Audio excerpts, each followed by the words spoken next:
Hey everyone, Internet PCS book reader here. Today I want to talk about Prophet Song by Paul Lynch. Prophet Song is the winner for last year's Booker Prize Award, one of the highest awards a contemporary literature can get. The writing style of the book is very Cormac McCarthy with minimalistic use of punctuations. It also does not separate the dialogue of the characters and the monologue of the characters. It even takes a step further where there's almost no separation between the paragraphs. Dialogue just goes on and it feels like one long sentence after another.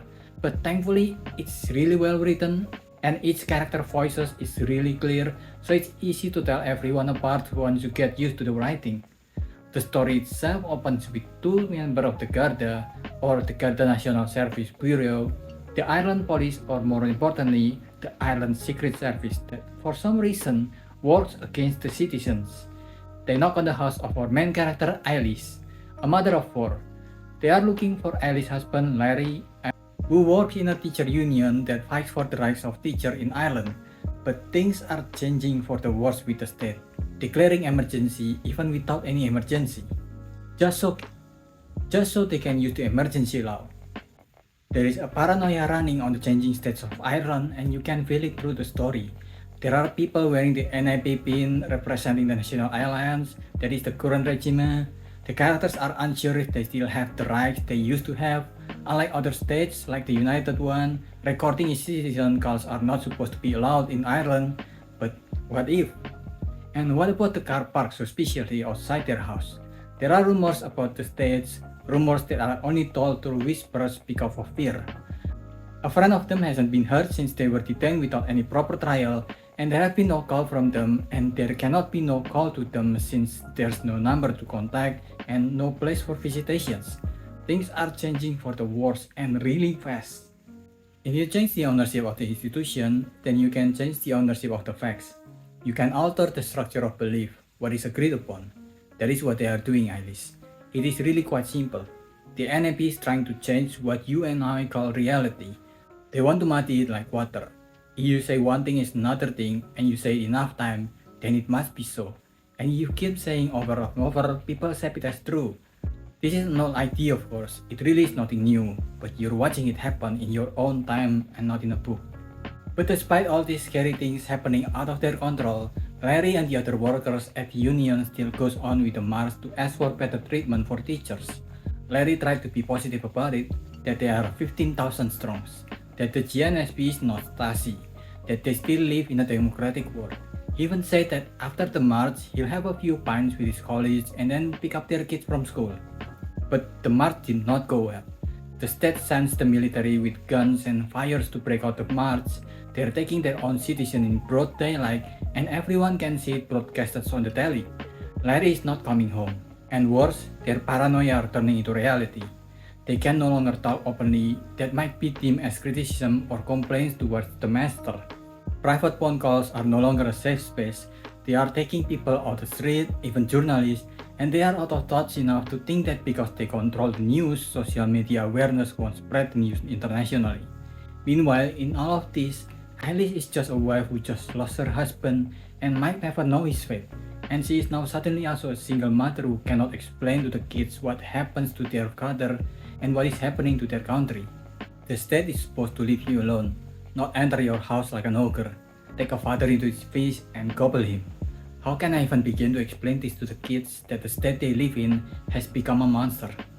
And during all of this, all she knows is that she needs to protect them and take care of their needs, while the state kept changing and more rules are added arbitrarily to satisfy the needs of the people in power, and as if the state are not satisfied with just taking her husband and her rights, they now want their eldest son. They want him to be enlisted to serve the state as soon as he turns 17, while he's still at school. Alice cannot even get a passport for her children, so just to go out of the country, she'll have to take much more risks that might put her kids in danger. So she's forcefully put in a crossroad now. Live and risk losing the people she loves, or stay and lose everything. What she sees before her is an idea of order coming undone, the world slowing into darkness and frenzy. She holds him in her arms, seeking in her whisper to rebuild for her son the old world of laws that lies broken at his feet. For what is the world to a child when a father without word can be made to disappear? The world gives to chaos. The ground you walk on flies into the air, and the sun shines dark on your head. Most of dystopian novel, we just see the world after it become a dystopia, but then there are no explanation that is given on how the world turns since there's no such explanation actually exists for them. While in this book, we see the effect of what happens when a country turns dystopian under the watchful eyes of its people and the world. And compared to other dystopian, where usually there's this giant plot hole that is usually covered up by plot convenience you need to ignore while reading them. For example, dystopian like 1994, which is compelling only because it has a lot of quotable terms like groupthink. In this book, we see the gradual decline of a nation. The economy falls first since people got in power and position by worshipping their masters instead of capability. Resistance will also pop up and grew stronger the more the country tried to cover the fire with more pile of papers. Violence beget violence until it escalates into a civil war. The past quickly becomes a memory. She sees how happiness hides in the humdrum, how it abides in the everyday toing and froing as though happiness were a thing that should not be seen, as though it were a note that cannot be heard until it sounds from the past. Eventually, even food and water become a scarcity to its people since resources and the system that has been in place to keep everything in order is breaking apart while mostly everyone are busy fighting. And during all of this, the people who can escape will escape and those who cannot become victims. History is a silent record of people who could not live. It is a record of those who did not have a choice. You cannot live when you have nowhere to go and have not the means to go there. This book is a proper dystopia where the constitution rights of the citizen, the characters, are no longer valid in the eye of their masters. And unlike classic dystopian that only focus on the state of its fictional world, this book also had the same focus and intensity to its character. This book is like a silent place, if a silent place is not a post-apocalyptic monster horror, but is a dystopian horror. I awoke and began to see what they were doing to us, the brilliance of the act. They take something from you and replace it with silence, and you're confronted by that silence every waking moment and cannot live. You cease to be yourself and become a thing before the silence, a thing waiting for the silence to end. A thing on your knees begging and whispering to it all night and day. A thing waiting for what was taken to be returned, and only then can you resume your life. But the silence doesn't end. You see, they leave open the possibility that what you want will be returned someday, and so you remain reduced, paralyzed, dull as an old knife. And the silence does not end because the silence is the source of their power. That is its secret meaning. And again, compared to the usual dystopian novel, the characters in this book are not just boring blank states.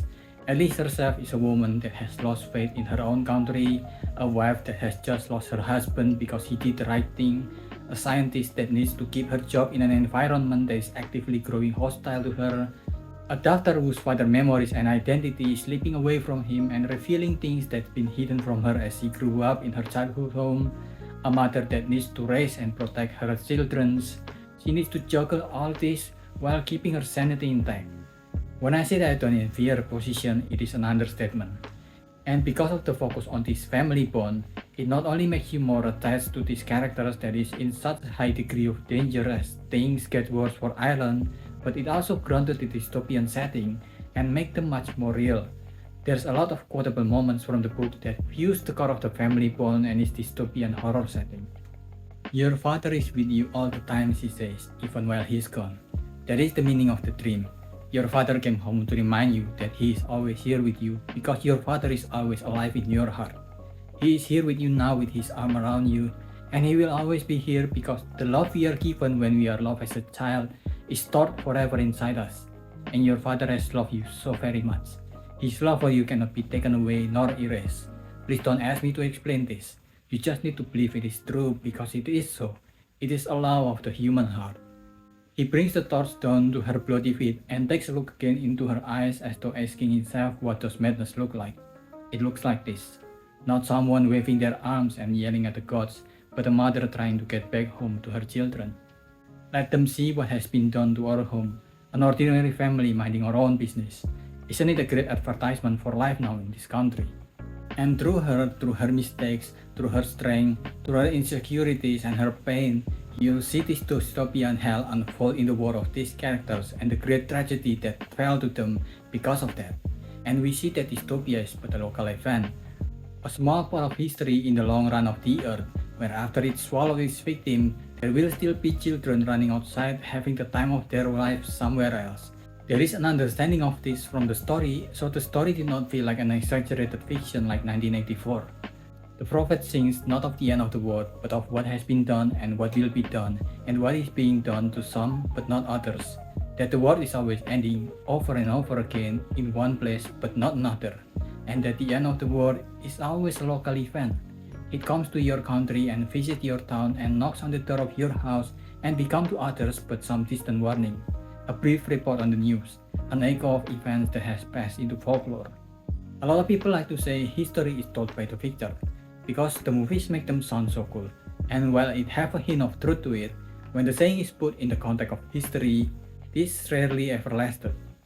Sooner or later, of course, reality reveals itself, he says. You can borrow for a time against reality, but reality is always waiting, patiently, silently, to exact a price and level the scales. And there are a lot of examples of this. The Lightbulb secret agreement to make lamp wars did not stay hidden. The Japanese Unit 731 did not stay hidden, America's Patriot Act did not stay hidden, and so many other history that is told by the victors did not stay hidden because good kids that grew up to be good adults will not stand those kind of injustice to be kept hidden from the public when they see them. Eventually, there will be someone who speak up, and this book captured the essence of that so well while giving the best dystopian story ever told. If it is not obvious yet, I give this a 5. What do you think? Are you gonna read it? Did I miss anything? Leave your thoughts in the comment below and subscribe to the channel. That's about it.